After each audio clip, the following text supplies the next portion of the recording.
بینەرانی کورسات نیوز سڵاوتان لەبێت و ڕۆژتان باش لە ڕووماڵێکی تایبەت لە کورسات نیوزەوە سەبارەت بە 47 ساڵیات یەکێتی نیشتیمانی کوردستان لەگەڵتان نابم لە پاش 47 ساڵ خەبات و تێکۆشان یەکێتی نیشتیمانی کوردستان توانی چنێکی خواستی داوا و ئەو ناڕزایەتیانی تەنانەت کا لەلایەن لاگرانی هەیەتی جێبەجێ بکات و گوێی لێ بگرێت لە پاش 47 ساڵ یەکێتی نیشتیمانی کوردستان خەباتی چۆن لەمە دوا درێژە پێدەدات خەباتەکان یەکێتی نیشتیمانی کوردستان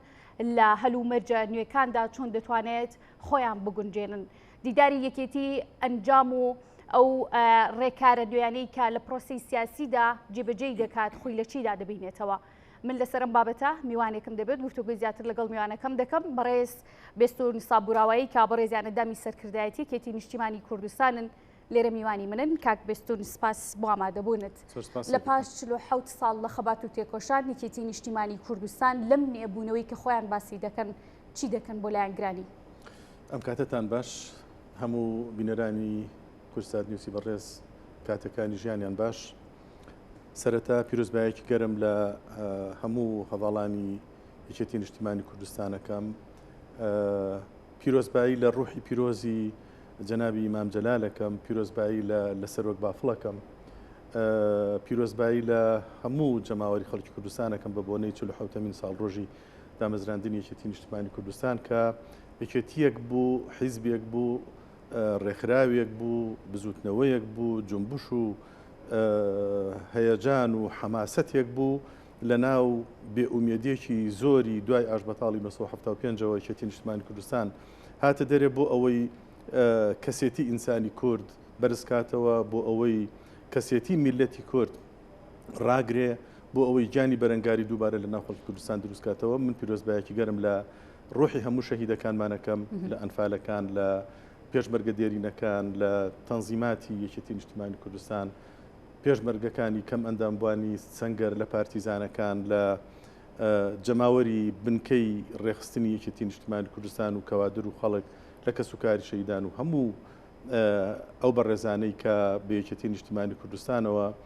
توانیویانە ئاڵای یەکێتی نیشتیمانی کوردستان هەڵگرنەوە بە یەکێتی نیشتیمانی کوردستانەوە توانیوانە ماندووبوون و خەباتی خۆیان پێشکەش بکەن باشە لەم 47 ساڵە یەکێتی نیشتیمانی کوردستان چی کردووە بۆ لایەنگرانی چی کردووە بۆ خەڵکی کوردستان 47 ساڵی یەکێتی نیشتیمانی کوردستان ئەتوانین بڵین چەند قۆناغێک بۆ قۆناغی یەکەم قۆناغی دامەزراندن هەتاکو دەگەینە قۆناغی خۆ ئاشکراکردن بە تەواوەتی و دروستبوونی شەڕ و دروستبوونی هێزە چەکدارەکانی یەکێتی نیشتیمانی کوردستان پێشمەرگەی کوردستان و لەگەڵ یا لە دوای ئەوە فراوانبوونی باسکی یەکێتی نیشتیمانی بەقوتبوونی باسکی یەکێتی نیشتیمانی کوردستان و فراوانبوونی جەماوەرەکەی ئەتوانین بڵین 75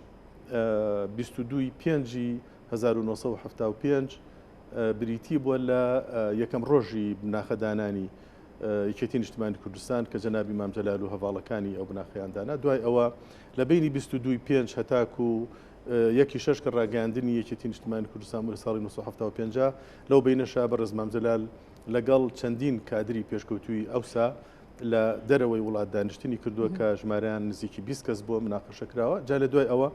یەکێتی نیشتیمانی کوردستانی ئەعلان کرا ئەمە بیدایەتی دروستبوونی یەکێتی نیشتیمانی کوردستانە مەرحەلەی یەکەمی دروستبوونی یەکێتی بریتە لە مەرحەلەی خۆ ئاشکراکردن لە دوایە لە ساڵی 1976 هەر لە یەکی شەش ئەتوانین بڵین یەکەمین ڕۆژی دروستبوونی شۆڕشی مسلحانەی یەکێتی نیشتیمانی کوردستان و دەرکەوتنی هێزی پێشمەرگەی کوردستانە ئەم مەرحەلەیەک بۆ تاکو 1970 تا کارەساتی هەکاری ئەتوانین بڵین ئەمانە هەمووی بەیەکەوە مەرحەلەی یەکەمن و بەڵام بەداخەوە لە کارەساتی هەکاری کە هێزەکانی پێشمەرگەی یەکێتی نیشتیمانی کوردستان لە پرۆسەیەکی شۆڕژگەڕانەی ئاشتیدا محاولی ئەوان کرد کە هەندێک چەک پەیدا بکەن بەڵام تووشی کارەساتێک بن کە ئێمە نامانەوە کارەساتانە دووبارە بێنینەوە یاد بەداخەوە ئەوەش مەرحەلەیەکی تر دوای ئەوەی یەکێتی نیشتیمانی کوردستان هەڵسایەوە دروست بووەوە لە چەندین مەفرەزەی بچووکی کەمەوە هەتاکو ساڵەکانی 1970 ئەتوانین بڵین خۆی بە تەواوەتی بیناکردەوە لە هەشتا هێزی پێشمەرگەی کوردستان بە دەرکەوت و توانی لە چەندین شوێن چالاکی بنوێنێ هەتاکو هەشتا و چوار مەرحەلەیەکی ترە ئەو 4 ساڵش کە گفتوگۆ لەگەڵ حکوومەتی عراقیا دروست بوو بۆ ئەو ئێمەش بتوانین خۆمان کۆکەینەوە و ئەو ماندووبوون و ئەو ئەرکە قورسێک کە بەسەرێکێتی نیشتمانی و خەڵکەکەی داهات بوو ئەهوەنیەک بۆ خەڵک دروست ببێ لە 85 کە دووبارە چالاکیەکانی هێزی پێشمەرگە دەستی پێکردەوە لە دوای ئەوەی کە گفتوگۆ لەگەڵ حکوومەتی عراقی نەگەشتینە نەتیجەیەک کە ئێمە خۆمان دەمانویست ئەمەش هەتاکو ئەنفالەکان قۆناغێکی تر بوو هەتاکو 1970 هەموو خەڵکی کوردستان هەموو کوردستان هەرێمی کوردستان تووشی حملاتی ئەنفال بوو کە چەندین حملەی گەورەی ئەنفال بەرامبەر خەڵکی کوردستان کرا لە دوای ئەو پارتیزانەکان دروست بوون هێزی پارتیزانی دوای ئەنفال هێزی پێشمەرگە هەتاکو ڕاپەڕینەوەش مەرحەلەیەکی ترە ئەمانە هەمووی چەند مەرحەلەیەکن بەیەکەوە کە یەکێتی نیشتمانی کوردستان تایدا توانیوێتی خۆی ڕابگرێ گەشە بە خۆی بکە و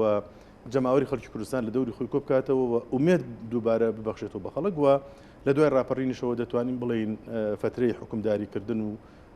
مانەوەی یەکێتی نیشتمانی کوردستان و تێکەڵاوبوونی لەگەڵ جەماوەری شارەکان کە تاکو ئێستا ئێمە توانیمانە بە باسکێکی بەقوت بە هێزێکی بەقوتەوە لە ساحەکە بمێنینەوە لەگەڵ خەڵکانی باش دیداری یەکێتیدا کە سەروبەندی یادیەکێتی نیشتیمانی کوردستان بوو چۆن تیشک خراە سەر ئەمنیۆگەریە یاخۆت ئەو خواستانەی کە لایەنگرانی یەکێتی نیشتیمانی کوردستان دەیانوێت لە قۆناغی نوێدا یەکێتی نیشتیمانی بۆیان بکات بەڵێ دیداری یەکێتی بەڕاستی ئەتوانین بڵێن حرەکەیەکی ترەوە داهێنانێکی ترە لە کاروبارە حیزبەکان لەم حاڵەتیاندا جەنابی کاک بافڵ بڕیاریدا کە ئەم عملیە جێبەجێ بکرێەوە جێبەجێکردنەکەشی بە جەنابی کاقوبات سپێرجرا کە کاقوبات توانی بە شێوازێکی زۆر ورد و لەسەرخۆ و سەرکەوتوانە پرۆسەکە بەرەو پێشەوە بەرێ لەگەڵ کۆمەڵێک هەواڵی بەڕێز کە ئێمەمان نژێکێک بووین لەو هەواڵانە لە پرۆسەی بەڕێوەبردننی کاروبارەکانی دیدار توانیمان تین و تاوێکی تر لە ناو جەماوەری یەکێتی نیشتیمانی کوردستاندا دروستکەین و حماسێکی تر دروست بکرێتەوە دووبارە بۆ ئەوەی کە یەکێتی نیشتیمانی کوردستان بە کاملی بگەڕێتەوە سەر بنەما بەقوتەکانی خۆی کە ئەو مەبادی ئانە بوون هەر لە سەرەتاوە جەنابی مام جەلال دای نابوو بۆ یەکێتی نیشتیمانی کوردستان. باش دەزانین کە هەر لە سەرەتاکانی دروستبوونیەوە سەرۆک مام جەلال زۆر گرنگی بە پێکاتە جیاوازەکانی عێراق داوە بە تایبەتی و پێکاتانەی کە کوردن لە ناو هەرێمی کوردستانە دەژین یاخود ئەو ناوچانی کە دەکەونە دەرەوەی سنووری دارەی هەرێمی کوردستان یەکێتی نیشتیمانی کوردستان چی بۆ پێکاتەکانی دیکاکە لە هەنگاوی داهاتوودا لە ڕۆی ئەو پەیوەندیانەوە کە دروستی دەکا ئامانج و خواستی لە گرانی یەکێتی نیشتیمانی کوردستان لە پێکاتەکان چۆن جێکاتەوە. یەکێتی نیشتیمانی کوردستان هەر لە سەرەتای دروستبوونی خۆیەوە گرنگێکی زۆری بە پێکاتەکان داوە و چەندین پێشمەرگەی لە ناو پێکاتە دینەکان ئەگەر بیدات ئەوە تەماشا بکەین چەندین پێشمەرگی مەسیحیمان هەبووە لە ناوێکی نیشتیمانی کوردستان چەندین شەهیدی مەسیحیمان هەیە چەندین شەهیدی ئێزدیمان هەیە کە لەسەر و هەمویانەوە بەداخەوە شەخسێنی بابە شێخکە یەکێک بوو لە قیادەکانی یەکێتی نیشتیمانی کوردستان و ئیبراهیم عەزۆ و کۆمەڵێکی تر لەو شەهیدانەکە لە دینی ئێزدی بوون چەندین پێشمەرگە و شەهیدمان لە کاکەیی هەیە و لە دینەکانی تریش ئەگەر ئێمە پێکاتە دینەکان بە نەزەری اعتیبار وەربگرین ئەوانەی کە بەشداریان کردووە لە خەبات شەهیدیان هەیە و تاکو ئێستاش لەگەڵ یەکێتی نیشتیمانیدان پێکاتە قەومیەکانیش ئێمە چەندین ئەندام و کادری تورکمانمان هەیە چەندین ئەندام و کادری عەرەبمان هەیە و پێشمەرگەی شەهیدمان هەیە عەرەب من ئێستاش لە کاتێککە لە تیپی 23 سورداش بووم ڕابەر سیاسی تیپی 23 بووم لە پێش ڕاپەڕین چەندین ناوم لە خەیاڵایە کە ماون ئێستا ئەلحەمدولیلا یەکێک لەوانە کاک عەلی عەرەبە کە ئازاد بە ئازاد ناسراوە دکتۆر جەلیل البەسری یەکێکە لە پێشمەرگەکانی یەکێتی نیشتیمانی کوردستان کە عەرەب بوون ئەمانەوە چەندین عەرەبی تر کەواتە ئێمە وەک یەکێتی نیشتیمانی کوردستان گرنگیمان داوە لە ڕووی نەتەوایەتیەکەشەوە یان کە مەنەتەوەیەکانیش کرد و ئاشوورەکانیش زۆر بە چاکی داخل بوون لەگەڵ یەکێتی نیشتیمانیە لە ئەمانە بە شێوازێکی گشتی خۆیان بناخەی سیاسەتی یەکێتی نیشتیمانی کوردستان بوون بۆ یەکسانی تەماشاکردن لە ڕووی نەتەوەییەوە و هەروەها لە ڕووی دینیەوە لەم دیدارەدا ئێمە کارمان لەسەر ئەوە کرد کە ژمارەیەکی زۆر لە ئەندامە عەرەبەکان و کادرە عەرەبەکان و تورکمانەکان و کلدۆ ئاشووریەکان و ئێزدی و کاکەی و ئەم جاریان لە دوای ئەوە زەردەشتەکانیش داخل بوون و هەندێک ئەدیانی تریش کە هەند لە هەرێمی کوردستانە وجودیان هەیە ئەوانش هەموو بەشدار بوون لە داڕشتنی سیاسەتی ئەم جاری دیدار. بەزانین کە میکانیزم یاخود شێوازی کارکردنی هەر حیزبێک لە جیهان داوایە کە پەیوەندی دروستکردن یاخود و علاقات و دیبلۆماسیەتانی کە هەبێت یەکێکە لە خاڵە گرنگەکان یەکێتی نیشتیمانی کوردستان لە مرۆڤی کردووە بە تایبەتی لەسەر ئاستی نێودەوڵەتی. ئێمە ئێستا ئەتوانین بڵێن یەکێتی نیشتیمانی کوردستان لە پێداچوونەوەیە بە پەیوەندیەکانی خۆی و بە هێزکردنی پەیوەندیەکانی خۆی لەسەر ئاستی کوردستانی خەتەوات و هەنگاوێکی زۆر باشمان بڕیوە و لەسەر ئاستی عراقی هەر عینیشت وەک یەکێتی نیشتیمانی کوردستان توانیمانە و لەسەر ئاستی نێودەوڵەتیش یەکێتی نیشتیمانی کوردستان لەبەر ئەوەی کەسایەتیەکی معنەوی زۆر بەناوبانگی هەیە لە ناو دنیادا هەموو دەوڵەتەکانی دنیا یەکێتی نیشتیمانی کوردستان لە ڕووی دیبلۆماسیەوە دەناسن و هەروەها یەکێتی نیشتیمانی کوردستان هێزێکی بەقوەتی کاریگەرە لە ناو هەرێمی کوردستان لە باشووری کوردستان بە شێوەیەکی پەیوەندی نێودەوڵەتەکانیش باشن بەڵام پێویستیان بە دووبارە چاکردنەوە هەیە هەروەکو چۆن لە چوارچەوەی سیاسەتی گشتیدا ئەیدیدار ئێمە باسمان لە هەموو شتێک کردو باسمان لە پەیوەندەکانیش کردووە کە ئێمە دەبێت لە پەیوەندەکانیشە بەرەو پێشتر بڕۆین و بتوانین پەیوەندەکانمان بەقوتر لەو پەیوەندیانەیە هەر لە دیدارەکەدا پاڤڵ جەلال تاڵەبانی باسی لە دروستکردنی پەیوەندی و هەروە هاوکاریکردنی کورد لە هەر چوار پارچەی کوردستان کرد ئەم هاوکاریە چۆنەکرێت و پەیوەندی یەکێتی نیشتیمانی کوردستان لەگەڵ حیزبەکانی دیکە لە پاشتەکانی دیکەی کوردستانە چۆنە و چۆن خۆتەزانی یەکێتی نیشتیمانی کوردستان هەروەکو ئەو ڕۆژەش جەنابی سەرۆک ئاماژەی پێدا سەرۆک بافڵ وتی یەکێتی نیشتیمانی کوردستانە بەڵام داش عێراق نییە. بۆچی داش عێراق نییە؟ لەبەرەوە ئێمە یەکێتی نیشتیمانی کوردستان حیزبێکین کوردستانین و بەڵێ لە چوارچەوەی عێراق کار دەکەین بەڵام وەکو حیزبێکی کوردستانین و ئێمە خۆمان لە گەلی کورد جیاناکەینەوە بە دەرنین لە کۆی گەلی کورد لە هەر شوێنێک هەیە و جەنابی کاک بافڵ هەر ئیشارەتی بە ئەوەشدا کە لە وڵاتانی دنیادا بە شێوەیەکی گشتی 45 میلیۆن و لەوانەیە ئەگەر ئەحساب بکرێ بە وردی ئەوانەی تریش کە خۆیان بە کورد دەزانن بەشێکی زۆر لە بەلوچەکان و بەشێکی زۆر لە وڵاتانی تر هەند حتا کرواتیەکان ئێستا لە مێژووی خۆیانە لە پرۆسەیەکی ئەکادیمیدا لە باسکردنێکی ئەکادیمیدا باز لەو دەکرێت کە کرواتەکانیش کورد بن بۆن بوونە یعنی مەبەستم لەوەیە بێزگە لە کوردەکانی خۆراسان کە نزیکەی 2 میلیۆنن لەگەڵ کوردەکانی ئاسیای ناوەڕاست ئەمانە بێزگە لەوانی کە لە ئەوروپاشان وا خەڵکێکی زۆرن لە وڵاتە عەرەبیەکانیش لە لوبنان لە میسر لە شوێنەکانی کە کوردێکی زۆر هەیە ئەگەر کورد بێت و هەمووی بەیەکەوە لە یەکتری نزیک ببێتەوە وەکیانێکمان هەبێ و بەرەو ئەوە بڕۆین کە ئومێدێک ببەخشین بە هەر کوردێک کە هەیە لە دنیادا من پێم وابێ ئەو کاتە خەڵکێکی تریش زۆر هێشتا ماون کە ئەو کاتە سەر هەڵەدەن و ئەڵێن ئێمەش کوردی. باش هەر ئەمڕۆ سەرۆکی هەرێمی کوردستان پیرۆزبایی ساڵیادی دامەزرانی یەکێتی نیشتیمانی کوردستان کرد هەروە باسی لەو کە یەکێتی نیشتیمانی کوردستان یەکێکە لە هێزە سەرەکیەکان لە هەرێمی کوردستان و هەروە لە حکوومەتیژا یەکێکە لە حیزبە سەرەکیەکان لە پرۆسەی سیاسی و حکومداریدا باسی لەو کرد کە پێویستە یەکێتی نیشتیمانی کوردستان هاوکار بێت لەم پرۆسەیە بۆ ئەوی باشتر کارەکانی حکوومەت ڕای بکرێت تا ئێستا یەکێتی نیشتیمانی کوردستان هیچ جۆرێک لە ساردی یاخود ناکۆکی لە پرۆسی سیاسی هەرێمی کوردستانە هەبووە لەگەڵ لایەنە دیاریکراوەکاندا هەنگاوەکانی کێتی چیە بێ بۆ پرۆسی حکومداری؟ هێوی خان پێدوانە بێ یەکێتی نیشتیمانی کوردستان ساردینوان دەبێ هەرگیز لە سەرەتای دروستبوونیەوە هەتاکو ئێستا لە پرۆسەی ئاشتەوایی و لە پرۆسەی لە یەکتر نزیک بوونەوە لەگەڵ هەر یەکێک لە حیزبەکانی کوردستان کە هەن یەکێتی نیشتیمانی کوردستان هەرگیز ساردی نەنواندووە ئەوە لەوانەی خەڵکی تر بێ کە محاولەی ئەوان کردبێ بە جۆری لە جۆرەکان مەسەلەن هەندێک لە مەرجەکانی خۆیان کە مەرجانە بە یەکێتی نیشتیمانی کوردستان قبول ناکرێن و قبول نەکراون بیانەوە لە پرۆسی سیاسیدا باسی بکەن یا بیسەپێنن. یەکێتی نیشتیمانی کوردستان هەمیشە لایەنگری ئاشتی بووە لایەنگری ئاشتەوایی بووە و لە هەر شوێنێکەوە دەرگایەک بکرێتەوە و کرابێتەوە بۆ ئەوەی دەستی برایەتی و بەیەکەوە ئیشکردن درێژ کرابێ بۆ یەکێتی نیشتیمانی کوردستان ڕەتی نەکردوێتەوە ڕەتیشی ناکات. بە بەردەوامی هەر ئەو دروشمە سەرەکی کایەکێتی نیشتیمانی کوردستان لە سەرتاکانی دروستبوونیەوە باسی لێو کردووە حزبێکی سۆشیال دیموکرات بووە. ئەم سۆشیال دیموکراتی لێستا تا چەند کاری پێ دەکرێت و هەروەها پرسی ڕخنەگرتن و ئەو جۆرێک لە کارەکانی یەکێتی نیشتیمانی کوردستان ئەو ڕخنانی کە لە ناوخۆی یەکێتیدا هەبووە ئێستا چۆن دەبینن ڕخنەکان گەشتۆتە شوێنی خۆی بە ئاماجی چارەسەرکردنی پرسی سۆشیال دیموکراتیش لە نێویاندا. ئێمە ئەتوانین بڵێن یەکێتی نیشتیمانی کوردستان حزبێکی سۆسیال دیموکراتە بە تاموبۆنی کوردەواریەوە، یعنی بە خصوصیەتی کوردەواریەوە.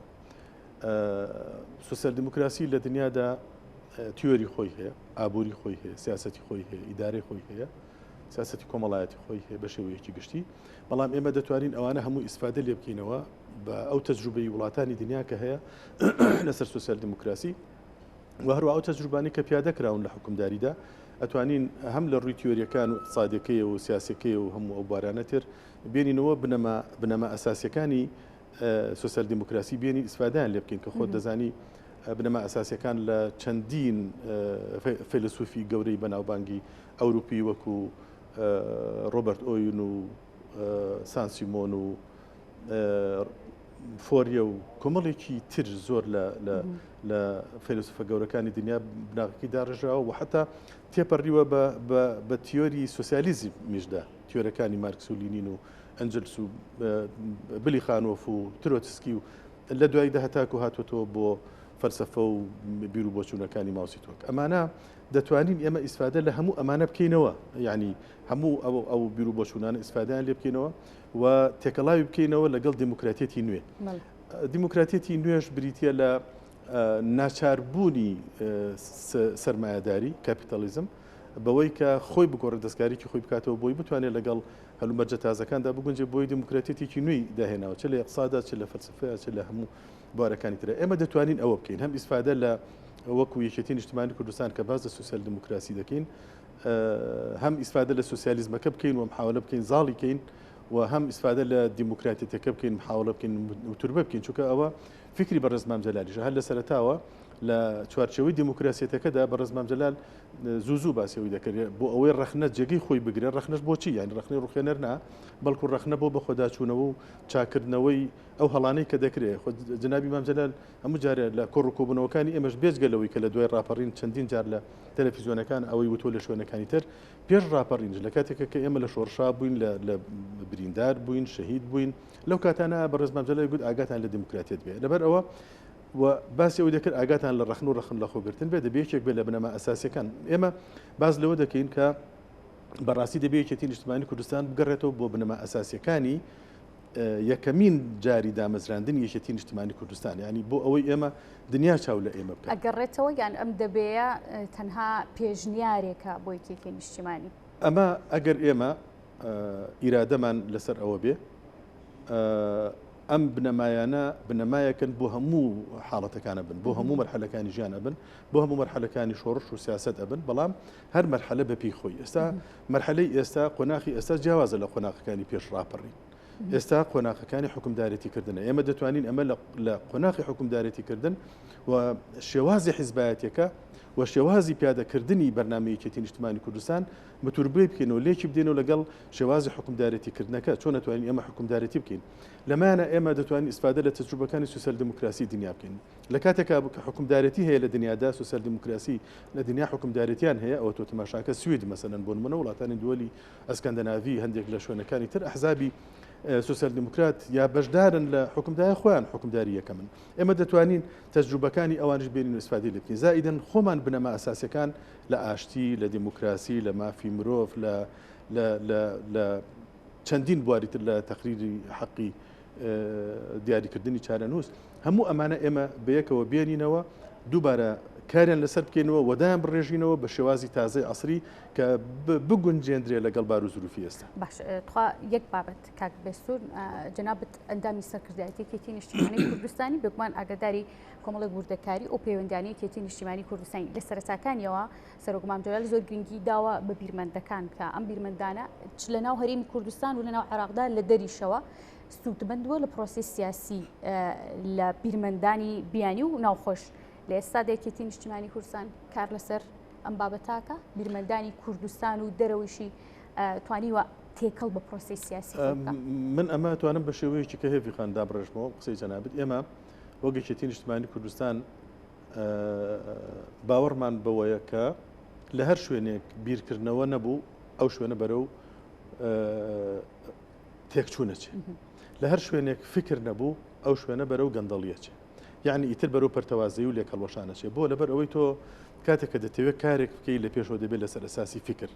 ئەو پلانی خۆ لەسەر ئەساسی فکر دابڕێژی ئەگەر لەسەر ئەساسی فکر نەبوو پلانەکانیشت هەمووی وردەوردە لێکەڵەوەشێن شتێکی تر هەیە لە دنیادا پێی دەوترێ برینستۆرم یعنی فکر باران مەسەن ئێستا ئێمە دەتوانین بڵین ئەم دیداری یەکێتی نیشتیمانی کوردستان بریتی بوو لە زەمینە خۆشکردن بۆ فکر باران بۆچی بۆ ئەوەی هەزاران کادر و جەماوەر و بنکەی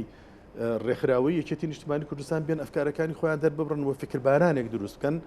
بۆچی ئەم فکر بارانە بۆ ئەوی لە دەرەنجامی کۆتاییدا چەند فکرەیەکی جوان چەند بیر و بۆچوونێکی جوان چەند تیۆریەکی جوان بتوانین دابڕێژینەوە ئەمانە بێتەوە بە فکر و بیرمەندانە تەماشای ئەوانە بکەین ئەمانە ببنەوە بە ئەساسێک بۆ دانانی پلان چونکە ئەگەر و بیرمەند لە ناوی یەکێتی نیشتیمانی کوردستاندا نەمێنێ و دژایەتی بیرمەندەکان بکرێت دژایەتی ئەوانە بکەن کە بیر دەکەنەوە چونکە بیرکردنەوە خۆ هەمووی هەر یعنی باشی وتن نییە بیرکردنەوە بیرمەندەکان زۆر جار ڕەخ ناگرن لەبەر ئەوە ئەبێتۆ ڕەخنەگرتنەکانت قبول بێ و ئەو ڕەخنانە وەرگری بە معنای ئەوەی کە چۆن دەتوانی لەوێ ئینطلاقکەی بۆ چاکردنی کەم و کوڕیەکان یەکێتی نیشتیمانی کوردستانم ڕەخنانی وەرگرتووە لە بیرمەندان ئێمە کە جەنابەت باسی بیرمەند دەکەی بیرمەند بۆچی بەسم بیرمەندمان بۆ چییە بیرمەندمان بۆ ئەوەیە بیر بکاتەوە بۆ دانانی بەرنامەی باش فکری باش و بێژگەلەوەش نەکرد بۆ ئەمڕۆ دانانی بەرنامە بۆ ئەمڕۆ بەڵکو بتوانێت تەنەبوء بە داهاتوو بکە ئێمە خەڵکمان دەوێت بیرمەندەکانمان دەوێت تەنەبوء بە داهاتوو بکەن دەبێت پێشبینی بە داهاتوو بکەن پێشبینی بە داهاتوو ناکەی ناتوانانی سیاست بکەی دەرەچی لە حەلەبەی سیاسی ینی دەرەچی وردەوردە لە ساحی سیاسی دەرەچی دوورەکەویتەوە و لەوانەیە گۆڕانکاریە کتوپڕەکان کە دێن گۆڕانکاریەکان بەسەر تا زاڵ ببن وواد لێ بکەن کە ناتوانانی ڕێگا بدۆزیتەوە لەبەر ئەوە بە فعلی وایە پێویستمان بە بیرمەندە و بیرمەندیشمان هەیە خەڵکێکی زۆر هەیە بە عاقڵ ڕێک و پێک لە ناوی یەکێتی نیشتیمانی کوردستان هەر لە سەرۆکایەتی یەکێتی نیشتیمانیەوە بیگرە لە ئەندامانی مەکتەبی سیاسی لە سەرکردایەتی لە کەوادری یەکێتی لە جەماوەری یەکێتی لە خەڵکی تر کە دڵسۆزی یەکێتی نیشتیمانی کوردستانن بیرمەندمان هەیە و خەڵکێکی زۆر باش هەیە ئەگەر لە ماوەیەکی پێشووتردا بەهۆی نەخۆشکەوتنی جەنابی مام جەلال و بەجێهێشتنیشی کە بەجێ هێشتوین بەداخەوە ئەگەر بەهۆی ئەوەوە چەند فەراغێک دروست بوو بێ کە تۆزێک لە شپرزەی لە ناوی یەکێتی نیشتیمانی کوردستانە دروست بوو بێت و بیرکردنەوە و ئەفکارە باشەکان زۆر حسابیان بۆ نەکرابێ بەڵام دیدار ئیسپاتی کرد کە یەکێتی نیشتیمانی کوردستان جێگەی بیرکردنەوە باشەکانەوە جێگەی ڕێزگرتنە لە ئەفکارە باش. ئەگەر کاتم مابێت کاتستون ئەم پرسیارم ئەەکەم بە دوا پرسیار یەکێتی نیشتیمانی کوردستان تێبینی چێ لەسەر پرۆسی سیاسی لە هەرێمی کوردستان لە عێراقیشدا بە حکومەیەکی حیزبێکی سەرەکیە لە هەرێم و لە عێراقیشدا بە هەمان شێوە حیزبێکە پێگەی دیاری خۆی هەیە. یەکێتی نیشتیمانی کوردستان بەهۆی پێگەی بە قوتی خۆی ئەتوانێت دەورێکی باش لە هەرێمی کوردستان بگێڕێ و هەروەها ئەتوانێت لە عێراقیشە دەورێکی باش بگێڕێت. تێبینیتان هەیە لە پرۆسی سیاسی؟ هەموو پرۆسەیەکی سیاسی کەم و کۆڕی خۆی دەبێت و مەرجنی هەموو شتەکان بەدڵی ئێمە بێ بەڵام گرنگەوەی ئێمە ئیرادەمان هەیە وەرەمان بە قووەتە و نەخشە و پلانی خۆمانمان هەیە بەرنامەمان هەیە هەموو بەرنامەکانی لە چوارچێوەی خزمەتکردنی خەڵکی کوردستان. کاک بیستون من زۆر سپاس دەکەم کە لەم تەوری بەرنامەکەمان میوان بووی ماندوو نەبی سپاس بۆ بەڕێز بیستون سابووراوایی کە بەڕێزیان دامی سەرکردایەتی یەکێتی نیشتیمانی کوردستان بوون ئەم ڕووماڵە تایبەتی بە ساڵیادی یەکێتی نیشتیمانی کوردستان لێرە میوانی من بوون.